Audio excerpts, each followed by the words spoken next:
GDP में, उसके साथ एक लड़ाई चल रही है। हॉर्टिकल्चर, एग्रीकल्चर, एलाइड सेक्टर 75% से भी ज़्यादा कंट्रीब्यूट करती है हमारी। बस एक रोज़ हमारे सर पे भी आएगी, या हम प्रोएक्टिव होके एक दूसरे के लिए खड़े हो जाए और इस रिजीम के ख़िलाफ़ लड़े और इस पीएसए रिजीम के ख़िलाफ़ लड़े। जो आपने सवाल किया, इसी पे मैंने अपने स्पीच में यहाँ पे बात की। एक पैटर्न आप देखिए, कभी लो स्टैंडर्ड, सब स्टैंडर्ड पेस्टिसाइड बेच के, कभी बाहर की मंडियों में मुल्क से बाहर सेब सस्ती कीमतों पे इंपोर्ट करके, और कभी हमारे रास्ते बंद करके। ये फ्रूट इकॉनमी, हॉर्टिकल्चर इकॉनमी जो हमारी 70% से भी ज़्यादा बड़ी ये है, कंट्रीब्यूटर है जीडीपी में, उसके साथ एक लड़ाई चल रही है।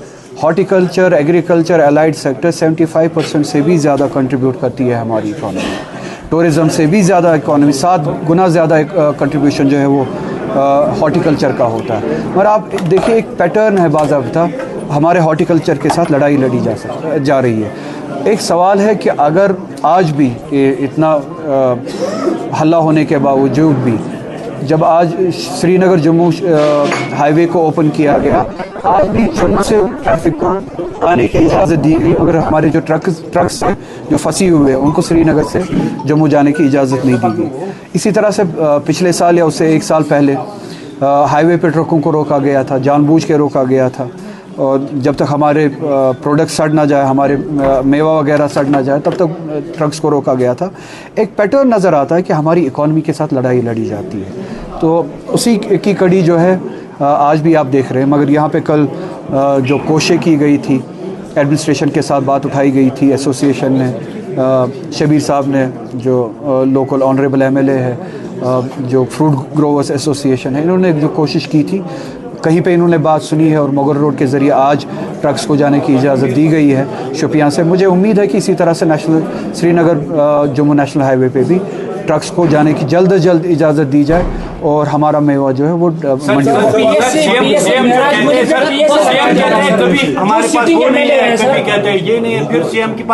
अब सीएम से ही वो पूछे, मुझे नहीं पता।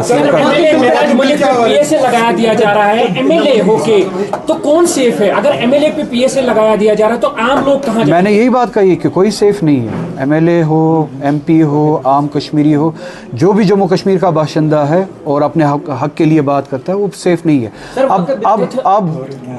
अब ये मुनहसर हम पे है कि हम क्या दूसरों की बर्बादी का तमाशा देखें, कि दूसरों के ऊपर पीएसए लग रहा है और हम तमाशा देखें, दूसरे कैद खानों में हम तमाशा देखें, और ये मुसीबत एक रोज़ हमारे सर पे भी आएगी। या हम प्रोएक्टिव होके एक दूसरे के लिए खड़े हो जाए और इस रिजीम के ख़िलाफ़ लड़े और इस पीएसए रिजीम के ख़िलाफ़ लड़े।